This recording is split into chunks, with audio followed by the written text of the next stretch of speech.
Jackie Sutton. In late October 2015, seasoned British journalist Jackie Sutton arrived at a Turkish airport to catch her connecting flight to Iraq, where she'd been working with the free speech organization IWPR. Hours later, she was found dead in an airport restroom.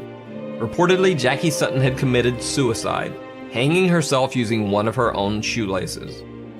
Now here's where things get even stranger. Earlier reports by the Turkish media stated that Jackie Sutton had become very upset after missing her flight to Iraq because she couldn't afford to purchase a new ticket. However, later reports revealed that Sutton could have easily paid for a new ticket. She was found carrying over 2,000 euros and 2 credit cards.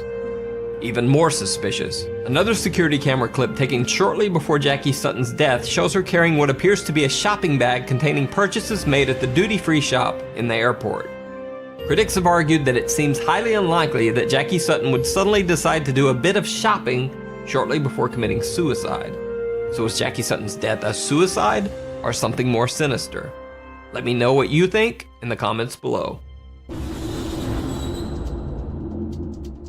Lars Mittank.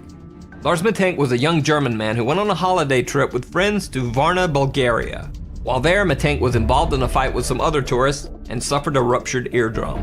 Because of the ear injury, Lars Mittank was unable to fly, so he couldn't return to Germany with his friends. He rented a room in a hostel in a poor area of Varna, Bulgaria, determined to wait until his ear had healed enough so that he could fly back to Germany. However, that same night, Lars Mittank called his mother and said that there was something strange about the hostel that he was staying in, and that she should cancel all of his credit cards. Even later that same night, Lars Mittank left his hostel room in a panic, headed for the airport. He called his mother again, this time saying that 4 strange men were following him and that he was hiding. 2 hours later, Lars Mittank caught a cab and arrived at the Varna airport in the early morning hours. On airport security cameras, Lars can be seen entering the airport with his luggage.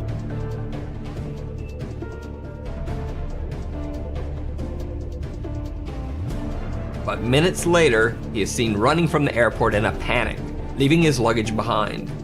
Eyewitnesses say that Lars Mittank ran to a barbed wire fence that surrounds the airport, climbed over the fence, and then disappeared into some nearby woods. To this day, Lars Mittank has never been found. His family asked that anyone with any info as to his current location contact them via their website or Facebook page. Brian Shaffer. One of the strangest disappearances on record is that of Brian Shaffer, an Ohio State medical student. On March 31st, 2006, Brian Shaffer decided to go out for a night on the town with some of his college friends. They met at the Ugly Tuna Saloona, an upstairs bar at Ohio State's South Campus. Brian can be seen arriving at the bar with his 2 friends. They're smiling and laughing as they exit the escalator to the second floor bar. Around 10 p.m., Brian called his longtime girlfriend, with whom he had planned a spring break getaway to Miami a few days later. Brian told her that he loved her and would see her soon. Brian's girlfriend said that the call was nothing out of the ordinary. Later, Brian Shaffer is seen again on security camera near the escalators, talking to 2 girls. He seems to say goodbye and then heads back into the bar. Brian Shaffer was never seen again. Security cameras covering the only exits of the Ugly Tuna Saloona bar do not show Brian Shaffer ever leaving. The only possible other exit would have been through an area of the bar that was under heavy construction at the time and closed off to the public. However, even if Shaffer had left through the construction area, there are multiple other security cameras in the bar's vicinity. None of these cameras picked up footage of Brian Shaffer ever leaving the bar. It's almost as if Brian Shaffer disappeared into thin air in the middle of a crowded bar.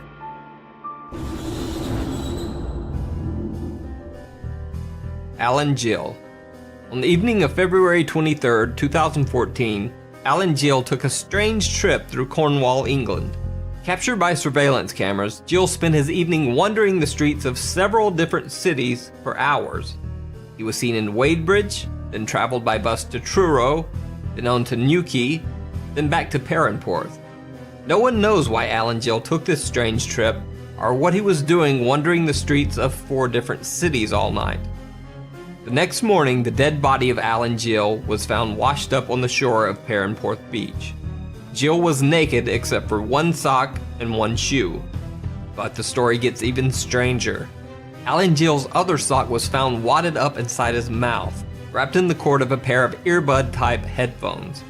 Near his body was a black jacket containing a wallet with 95 British pounds, but his bank cards, credit cards, and ID were missing. However, the wallet contained a single bizarre picture: Alan Gill as a child. Even stranger, the jacket the wallet was found in was not the one that Alan Gill had been wearing on the night of his death. Initially, Alan Gill's death was thought to just be a very strange suicide. However, an autopsy revealed multiple unexplained injuries to Alan Gill's right hand, chest, and head. Police ruled the death as suspicious. The case still remains unsolved, and no one knows exactly what happened to Alan Gill. The Jamison family. One of the most bizarre disappearances in recent history is that of the Jamison family of Eufaula, Oklahoma. Pastor Gary Brandon claims that the Jamisons told him that their home was haunted by angry spirits. The Jamisons said that they had made contact with the spirits of a dead family in their house, and that their 6-year-old daughter Madison often talked to the ghost family's child. The Jamisons said that 2 of the ghosts were called Emily and Michael, and that one of the apparitions had wings like an angel.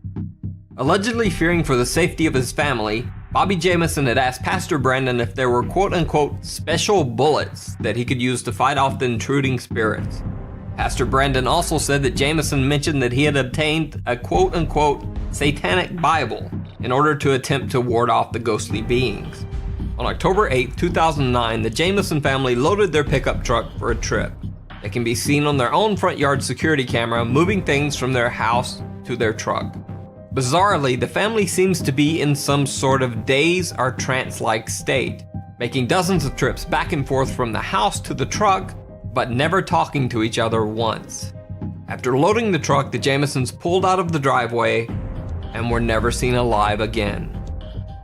8 days later, the Jamisons' pickup truck was found by the side of the road. Locked inside the truck were the Jamisons' wallets and IDs, their cell phones, and $32,000 cash. Also locked inside the truck was the family's small dog, which was nearly dead from starvation. A massive statewide search was launched for the family over the next 8 months, but nothing was found. Multiple theories were circulated. One that Bobby and Sherilyn Jamison had been meth users and had been involved in a meth deal gone bad. This theory would also explain their trance-like state in the final video of the family. However, absolutely no evidence of drug use was found when police searched the Jamison family home.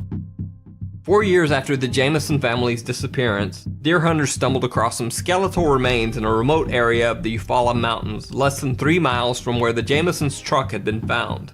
The bodies were forensically identified as the remains of the Jamison family.